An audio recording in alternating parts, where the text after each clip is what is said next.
우리가 요즘 보고 있는 로마서 그중에서도 14장과 15장에서 바울은 우상제물 때문에 의견이 달라서 서로 분열 양상을 보이고 있는 소위 믿음이 강한 자와 그리고 믿음이 약한 자, 이들에 대해서 서로 양보하고 또 관용하고 이해하면서 교회의 덕을 세워야 한다고 말하고 있습니다.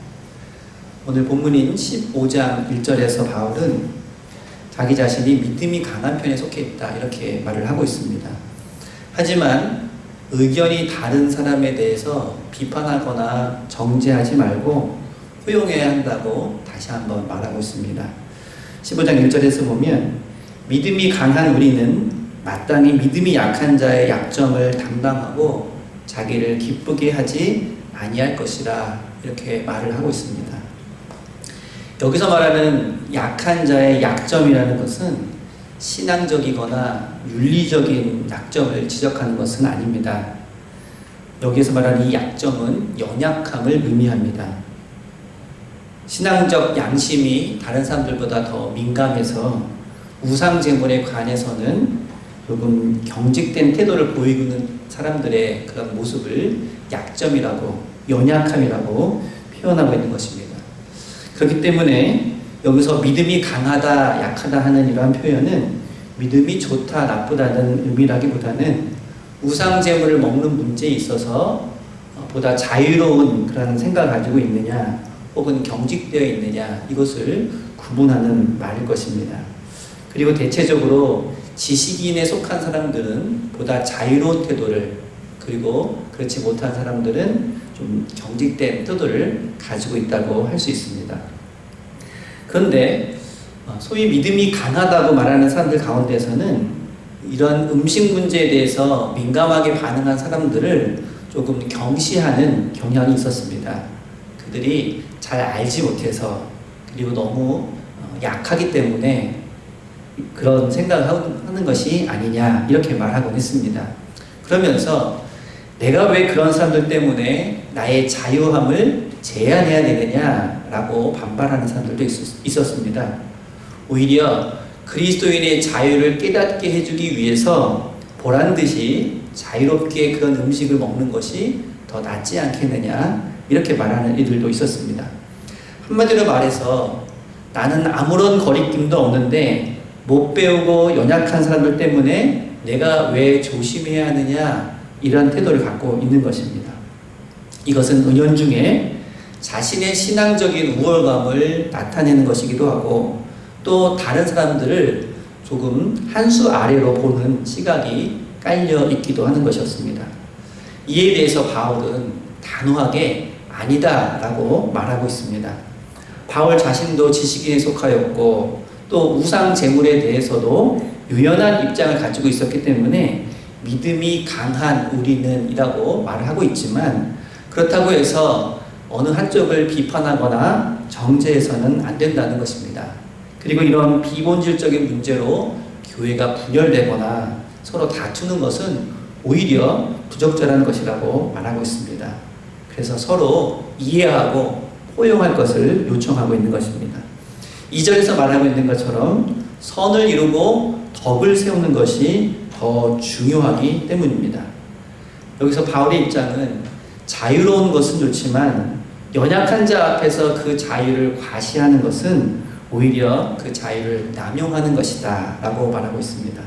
그리고 다른 형제 자매를 위해서라면 자신의 자유도 스스로 제한할 수 있는 것이 더 자유로운 사람이다 라고 말합니다.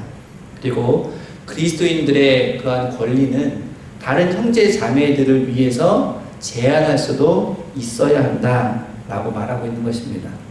스스로 믿음이 강하다고 여긴다면 그 강함을 자랑할 것이 아니라 약한 사람들을 보호하고 이해하고 포용하는 것이 더 중요하다는 것입니다. 그러면 이러한 얘기를 하고 있는 바울에게 그 믿음이 강한 사람들은 이렇게도 말할 수 있을 것입니다. 우리가 왜 굳이 그렇게까지 해야 합니까? 이에 대해서 바울의 대답은 간단했습니다. 예수 그리스도께서 그렇게 하셨기 때문이라는 것입니다. 3절에 보면 그리스도께서도 자기를 기쁘게 하지 아니하셨느니 라고 말하고 있습니다. 원문 앞에는 왜냐하면이라는 말이 붙어 있는데, 믿음이 강한 자들이 굳이 믿음이 약한 자들의 약점을 담당해야 하는 그 이유를 말하고자 하는 것입니다. 예수님은 자신에게 온갖 고난과 핍박이 다가올 것을 미리 아셨음에도 불구하고 자신의 안위를 내세우기보다는 인류를 구원하시기 위해서 하나님의 뜻에 따라 고난의 잔을 마시셨고 십자가의 고난을 기꺼이 담당하셨습니다. 예수님께서 겟세마네 동산에서 기도하실 때 내 아버지여 만일 할만하시거든 이 잔을 내게서 지나가게 하옵소서, 그러나 나의 원대로 마옵시고 아버지의 원대로 하옵소서라고 기도하셨습니다. 이러한 예수님을 고난의 종으로 예언했던 이사야는 이사야 53장 6절에서 이렇게 말합니다. 우리는 다 양 같아서 그릇 행하여 각기 제 길로 갔거늘 여호와께서는 우리 모두의 죄악을 그에게 담당시키셨도다. 53장 12절에서도 이렇게 말합니다.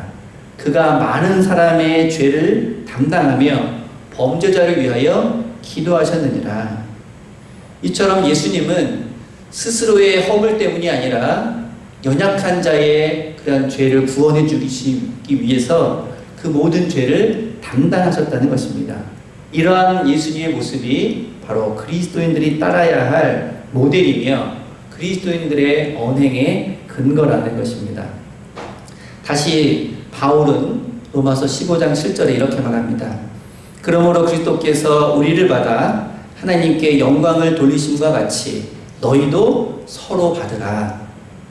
거룩하신 주님께서 죄인인 우리를 받아주시고 우리의 죄 용서를 위해서 십자가까지 지셨는데 우리가 다른 형제들의 연약함을 받는 것은 당연하지 않냐는 것입니다.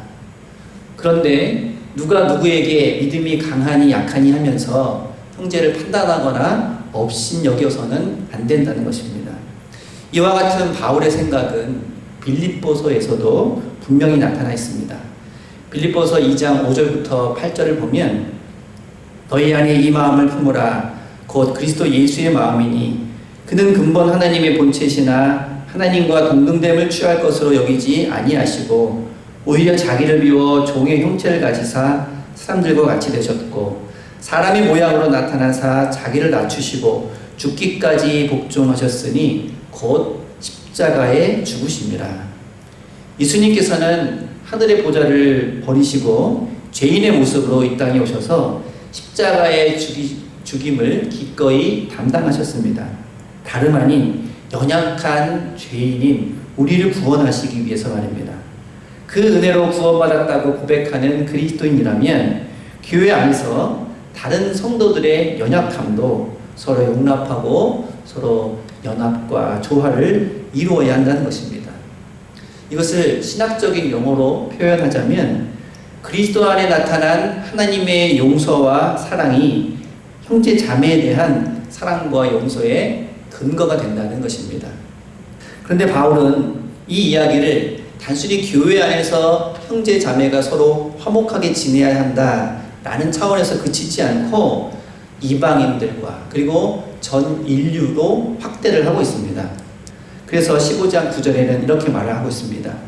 이방인들도 그 긍휼하심으로 말미암아 하나님께 영광을 돌리게 하려 하심이라. 그리고 바울은 이것을 더욱더 확실하게 하기 위해서 구약 성경을 인용합니다. 하나님께서 그리스도를 통해 모든 인류를 향한 사랑과 긍휼과 자비와 용서를 보여줄 것이고 그로 인해서 모든 열방이 하나님을 함께 찬양할 것이라는 내용입니다. 모든 인류는 서로 갈라지고 다투고 죽이는 역사를 반복해왔습니다. 그런데 그러한 나라들이 하나가 되어서 하나님을 찬양한다고 하는 이 비전은 모든 인류의 하나됨과 죄로 인해 깨어진 창조 질서의 회복을 의미하는 것이기도 합니다.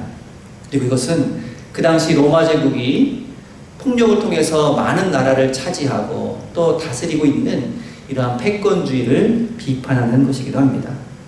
처음에 음식 문제에 따른 견해 차이를 이해하고 또 서로 포용하라고 하는 데서 시작된 이야기가 전 인류가 하나 되어서 하나님을 찬양하는 그러한 비전으로까지 확대되고 있는 것입니다. 교회 안에서 벌어지고 있는 이러한 성도들 간의 조화와 그리고 연합된 모습들은 교회 외적인 선교적인 측면에서도 큰 연관이 있음을 나타내주고 있는 것입니다. 오늘날 코로나 사태를 맞이한 교회도 성도와 이웃들의 생명과 안전을 위해서 결단해야 되는 그러한 기로에 서 있습니다. 그래서 비록 우리가 예배를 생명처럼 소중히 여기고 여러 가지 불편한 점이 있지만 이러한 이웃들의 생명과 안전을 위해서 현장 예배라든지 또 소모임 등 교회의 권리를 양보할 수도 있어야 한다는 것입니다. 이것은 일각에서 말하는 것처럼 신앙을 포기하는 것이 아니라 적극적으로 이웃사랑의 신앙을 나타내는 것이기도 합니다.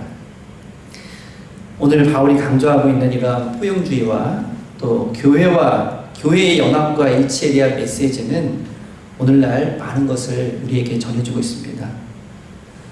교회를 돌아보면 혹자는 말하기를 교회의 역사는 분열의 역사다라고 말하기도 할 정도로 교회는 그동안 끊임없는 분열을 거듭해왔습니다.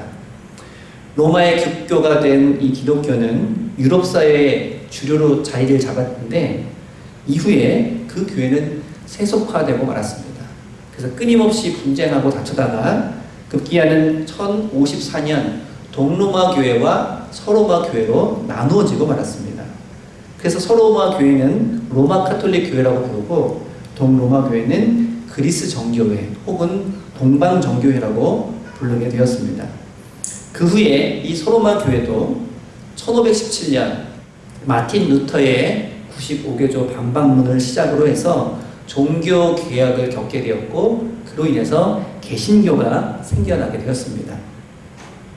이렇게 신앙의 회복과 자유를 외치면서 출발한 이 개신교는 하나의 교회를 추구하는 카톨릭보다 더 유연하게 자신들의 주장과 그리고 자신들의 신학에 의해서 새로운 교파와 교단을 만드는 데 주저함이 없었습니다.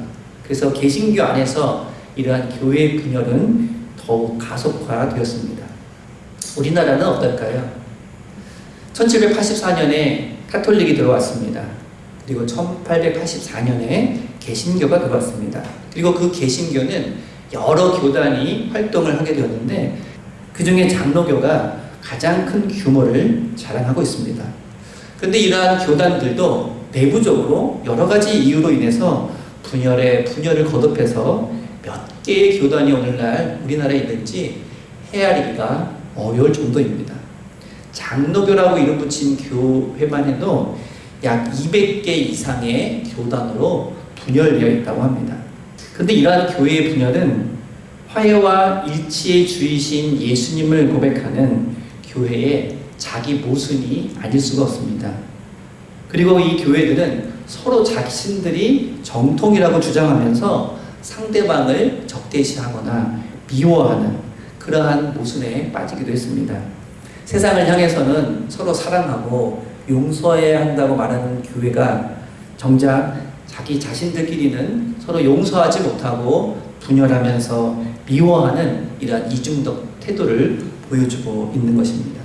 그래서 교회를 향한 사회적 시선이 그렇게 곱지만은 않습니다. 자신들도 하지 못하는 것을 세상을 향해서 말하고 있다, 이렇게 조롱하기도 합니다.